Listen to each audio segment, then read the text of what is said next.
Welcome back. It's such a beautiful time. You're hearing the story of Irene, a woman that God has been using to do great things, and she has quite a story. Her former husband was murdered, but today she is not a mourning woman.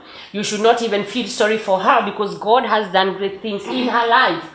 And we said before we went on break, once we come back, we're going to be telling you more about her. Did she ever remarry? And I just want to ask you, Irene, did it come to a time where you thought, I need to get a man, or he just appeared? What happened? What happened? That is an interesting question. Yes, yeah. After about 6 or 7 years, okay, 3 years of mourning, Yeah, and then 4 years of trusting God. yeah. Trusting Trusting God for a husband, you have to be specific. Okay, trusting God. Okay, not for a husband at first, but Yeah. I was trusting God in everything that I was doing. Yeah. My kids were growing big, Uh-huh. and they reached. One of my daughters came and told me, "Mom, how come every time you come home and you just, you're just alone?" Because when kids grow up, Yeah. they don't sit there with you. Of course, they are gone. And I could tell that the loneliness was starting to creep Yeah. into me. Mm-hmm. So after 6 years after he died, that I met somebody by the name Art Wales, or other Maurice Wales. How did you meet? I mean, I think this is the beauty of the story, because I think once you go through something like that, sometimes even your eyes don't see. Yes. And your heart doesn't feel. Yes. But how did you reconcile the fact that I am open again to start dating again? First of all, I had to trust God. Yeah. I prayed for some time, and I started asking God, is this your will for me? Do I stay with the kids, or do I remarry? Because I was very young when I was left. Yeah. And I felt that I needed somebody, so I didn't just go into it blindly. Yeah. I prayed. Yeah. I prayed, and then I fasted for 3 days, and I said, "God, now your will be done." Believe it or not, after the 3 days fast, Arthur came. that is how Arthur came. He came into my life. And he also happened to have lost a wife.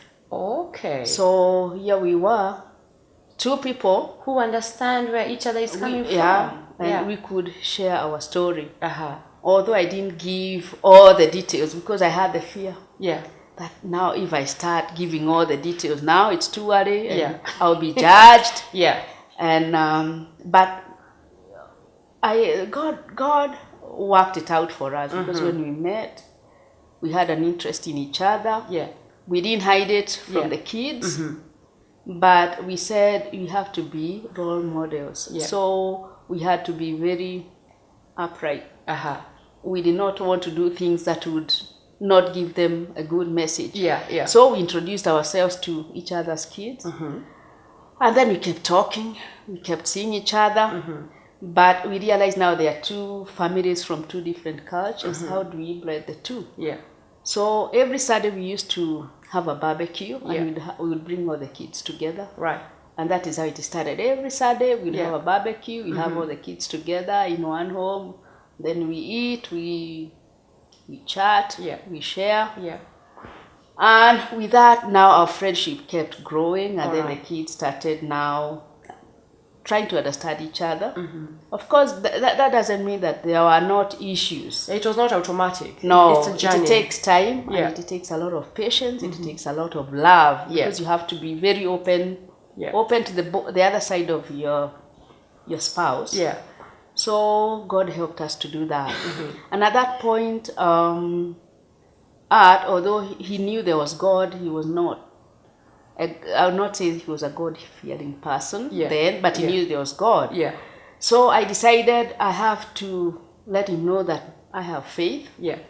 And I told him that I go to church, but I did not bother to say, "Come to church with me on Sunday." One time he asked me, "Where do you go to church?" And I said, "I go to a church called the Bible Harvest." Yeah. And he said, "Can I come with you?" And I said yes.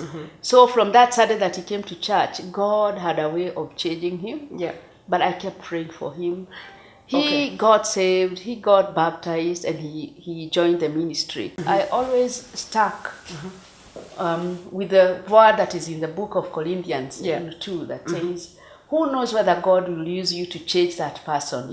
And that is how I got the courage now to get into this relationship. And we stayed for about 5 years, and after 5 years, that is when we decided to do the marriage. We involved the kids. Also, it took 5 years in the relationship. Yes. That's a long time. But during the 5 years, I made sure that all my in-laws know about it. I never found the need to hide it from anybody. Because I knew that God had allowed it for me. And I knew that it was okay to get into a relationship as long as your husband has died. So I made sure that my in-laws were aware.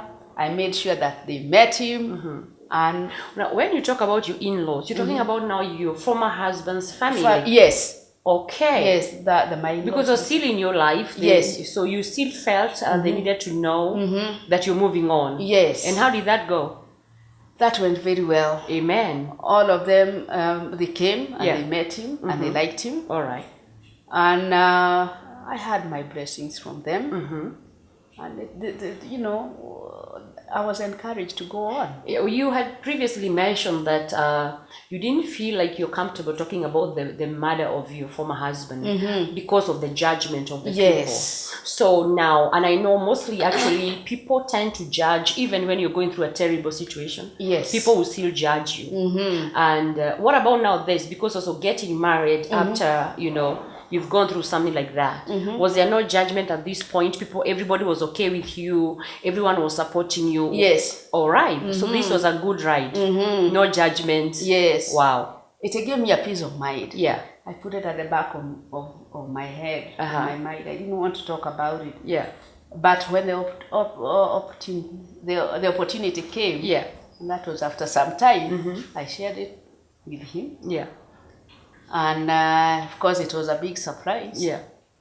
But he understood. Yeah.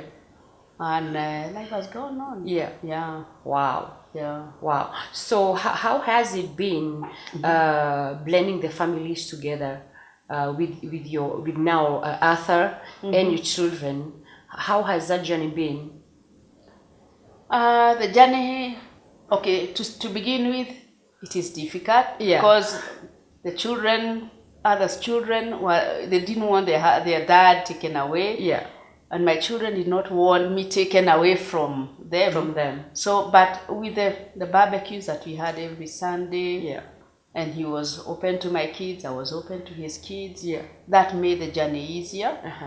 To the point that when we came to Kenya during this trip, we've come with the kids, except one who was left because she couldn't get time off work. Yeah. But we have his kid here, and the others are welcome. So we are okay with each other. The kids are okay with each other. Yeah. And God has continued to build our relationship. We pray for them every morning. And our relationship is only getting better and better each day. And I thank God that God allowed him to come and be part of my life and the life of my children. I have no regrets. How long has it been since you got married?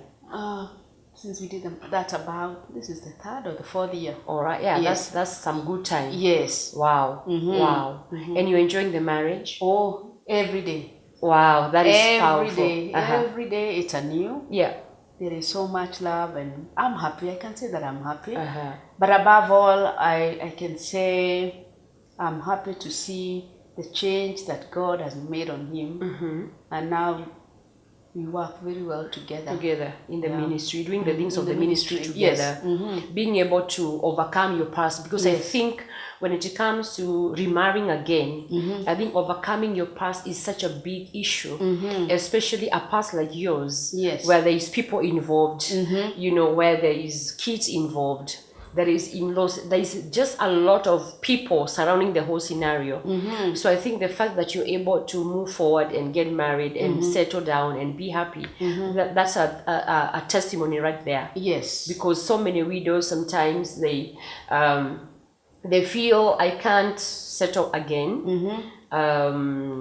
What will people say? Yes, the culture. Yeah, the culture also. Did you have those, within the 5 years you're courting, did you ever think about that? What will people say? This is... Somehow, because of praying about it, Yeah. I didn't care what people would say. Or maybe you had gone through too much. Yes. Because sometimes when you go through too much, Yes. you don't even care anymore. Yes, what people will say. Yeah. Uh-huh. All I cared is that I needed somebody Yeah. that would share with me the journey that is ahead of me. Right. And I also wanted somebody who would accept me for who I was. Yeah. And somebody who would accept my children. Your children, yeah. So, and since that had happened, what people would say did not bother me. Yes. Because I know there are actually quite a number of people who get stuck in that, what will people say? And they live like that for the rest of their life. Yes. They cannot move on. And I know we have widows watching us, or widowers who are watching, and they're not able to move on. Or sometimes maybe the kids that you have really dictate on what happens in your life.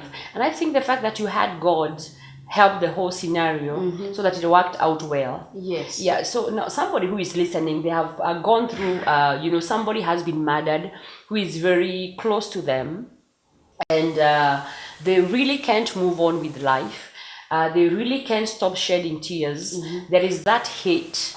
What would you say to that person? How do they start forgiving? Because I think some levels of offense that happens to us personally, I think you cannot do it without God. If what happened to you happened without you not knowing God, do you think you could have been able to be where you are right now? No. All right. I told you in the beginning that there was that power. There is that power of forgiveness. It's when I forgive that I started moving on. Yeah. But before I forgive, I had a lot of bitterness. There was something that was always reminding me the events of that day when my husband was, life was taken. But once I decided to forgive, the events of that day were somehow taken off my mind. Yeah. And then again, remarrying is a question of choice. Yeah. There are some people who decide, no, I don't want to remarry because I can make it on my own. That's okay. Yeah. But if it's somebody who fears that people will talk, I'll just encourage them to go ahead, because people will always talk anyway.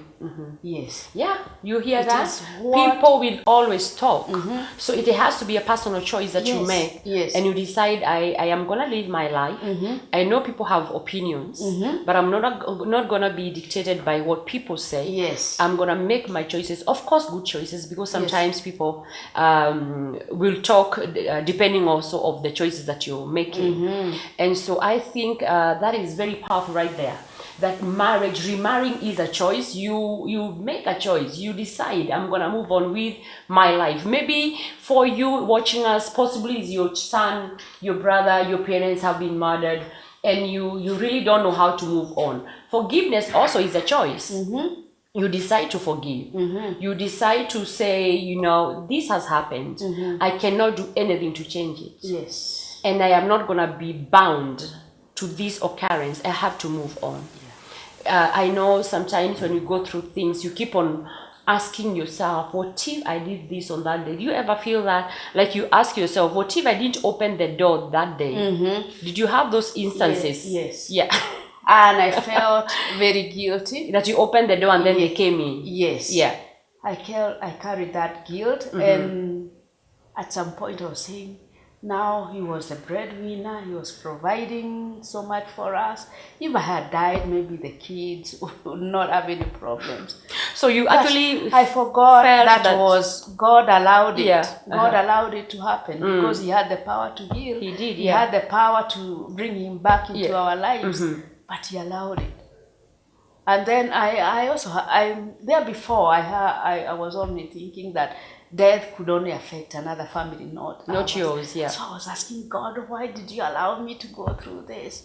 And then God reminded me, whom did you want to go through what you went through? So God knew what he was doing. Yeah. And I accepted his will.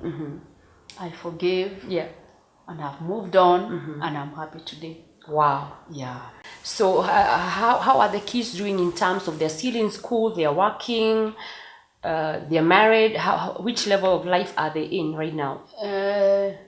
At this point, I'll talk about the 5 kids. Now, Yes, they're now 5. 5. Yeah. So fortunately, they were all almost the same age. The firstborn was working, but now she has her interior design. Interior design work. She has a business for that in Canada. Wow. Then the secondborn is going to start practicing his law the coming year. That's a lawyer. So he's done. Yeah. The thirdborn is also done, working for American Express. Wow. The fourthborn is also done. He's big in social media. So he's doing social media. Yeah. And then the lastborn is the only one who is remaining to finish. And she's in her 4th year. So finishing that by is April the coming university? Year. Yes, at the University of Toronto. So, yeah. Look at that. A mother who didn't know how to move on, a mother who didn't know where to focus on. I mean, her hope was gone, her husband was gone. That means no more breadwinner, but God did it for her. And as you can hear, all her children, God has helped her and helped them, and they are doing well in life. And I want to believe that you're watching us at home or wherever you are, there is hope. No matter who you have lost, that person has gone, but you're still here. So there is a reason for you to push on in life. You cannot stay where you are, a place of unforgiveness, a place of pain, a place of feeling you need vengeance. You need to move beyond that. I know it's not easy. It's not easy. No, it's not. Yeah. But we have to get to that point where we are like, no, I have to move beyond here. We cannot be bound by that incident. You cannot say, I'm gonna now stay in this depression. You have to come out of the depression. You have to come out of the bitterness. You have to come out of that cage of that incident so that you're able to move on. If God has done it for her, He is gonna do it for you. I know there are women out there or men out there who are still mourning their loved one who are killed by somebody. And every time you walk in the street, you meet the person who killed that person, and that is painful. But still, you're still able to overcome that. Now, you are writing a book. Yes. I am writing a book because I have a lot of testimonies to give. Yeah. Because when I allowed myself to be carried by the Lord, He has carried me all through. Amen. The book, I haven't finished writing the book. I'm still in the process, and I want to include other testimonies that have happened in my family. Yeah. Like, I want to mention one very briefly. Yeah. Our first daughter went for a wedding in Zambia, and she got into a very bad accident, and her whole pelvic girdle was crushed. Car accident? Yes. No, it was a gate accident. A gate, 2.5-ton gate fell on her. Gate? A gate, this big gate, and it crushed her. It just fell? Yes. From nowhere? From nowhere. That's a demon right there. How can a gate just fall? Yes. We knew it was not. She was the only one at the gate? They were trying to help somebody push the gate, and then the gate got off the rails and fell squarely on her. There was somebody else. That one was the leg. Yeah. Was hit, but not as crushed as her. Yeah. We almost lost her, but God came through for us. Wow. We didn't know how to start. That's another scenario. I mean, yes. How many years later? Because that's serious. Yeah, 2 years ago. Okay. And I was told she can't get to Canada, so we had to bring her to Nairobi Hospital. Yeah. How she got there, we are still amazed, because God worked around or behind the scenes in everything. Yeah. Gave us angels. We were supposed to what? She was supposed to be carried to Nairobi Hospital in a private charter. Yeah. Because she had to be brought alone. Somebody used angels to get us that plane. We were told that we would pay about $40,000 to hire the plane. Somehow we got that money. Amen. And but above all, when she came to Nairobi Hospital, they were going to do the surgery. Yeah. But you got a God-fearing person, a God-fearing doctor. Yeah. And when he was going to do the operation, I was told that he prayed throughout the surgery. The doctor But prayed. before he started the surgery, he prayed with the nurses that were there. Look at that. And then during the surgery, he kept praying, God, Holy Spirit, help me. I don't know where to put this bone, because she was totally crushed. So she stayed in the hospital for a month. And then when she came back to Canada, she was in a wheelchair. We took her to the hospital, but God is faithful. Yeah. Because when she went to the hospital, the doctors looked at the x-rays and said, they went black. They said, where was this one done? We cannot even imagine. It was done in the theaters of heaven. Developing country. And then I reminded them, that was the God. God of the Lord. Yeah. It was not the doctor, but God. Yeah. Anyway, to cut the long story short, Bilha is well. At first, she used the wheelchair. Yeah. She used the, what do you call it? The crutches? The crutches. Yeah. And then, after some time, out of it, today she's walking. Yeah. She wears high heels. So who is that? Wow. Isn't that God? Yeah. Yeah. Yes. That Wow. is one of my testimonies. Another testimony is Ada. He's been very... He's been very supportive to my children. Yeah, yeah. He's loved them. He's encouraged me. Yeah. And I can only say that he's been a miracle. He's a miracle in your life. Yes. Yeah, because I mean, sometimes when you're so broken, especially as a woman, Yes. you feel like there is no man who want to take that brokenness. It's just too much. Yes. You feel like you're too much. Nobody can be able to relate to what you're going through. Yes. So I feel you when you say Arthur, your husband, is really a miracle in your life. And the fact that he fears God, he serves God with you, I think that is powerful. So with what you have gone through, the murder and the accident of your daughter, what do you feel God leading you into? Do you feel like God has called you into a specific kind of ministry? Where is your heart right now? They say when you go through a test, you get the testimony. Exactly. And through my story, I'm able to encourage others. And through my story, I know God is not yet dying doing great things with you, with me. So I'm still trusting Him to keep on working on me and working great things for me and in my life. Wow. Yes. That is powerful. And I believe that the viewers that you're watching us and you're hearing this story of what God has done with Irene, there is hope for you. And sometimes you feel like you've been through too much, because when you lose a husband, then you go through mourning for 3 years. Then you meet somebody and you're happy. Then again you get into trouble. Your daughter has an accident. I think that is too much. But the woman of God is still here, doing great things, and God is using her very powerfully. And I believe that we are going to just have a word from her husband here, the side of the story from him, and that is going to be good. So stay right there, even as we get to know the husband, this man that God has brought to this woman, this man who saw her as a blessing, not a woman carrying baggage. Amen. So God bless you.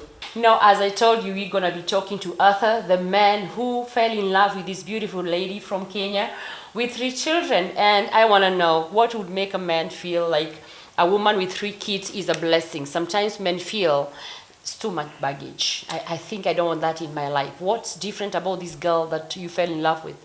Well, I think it starts with the girl. Okay. I really believe that. I believe that when it was the 2 of us together, it was us coming together. Yeah. And when we were coming together, it was about us. And then we would build into the children. Wow.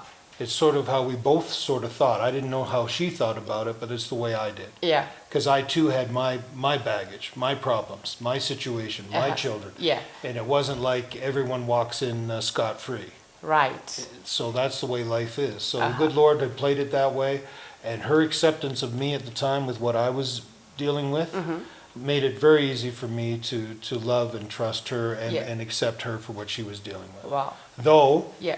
she did not mention it was a car accident. Yeah. And it wasn't until much later that I found out that he had actually been murdered.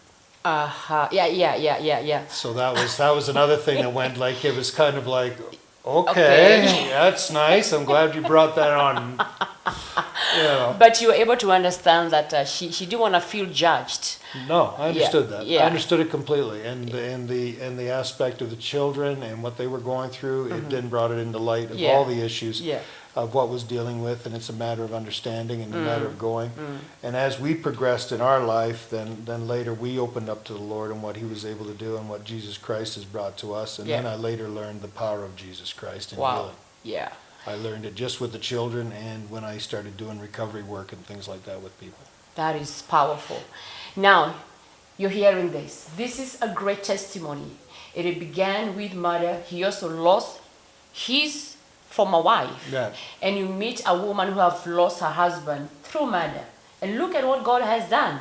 So don't you be discouraged. Don't you feel like you have come to the end of the road, like there is nothing for you, like God has forgotten you, like this is the end of it, you cannot take it anymore. You need to wipe your tears, know that God is able. If He has done it for Irene and Arthur, He is able to do it for you.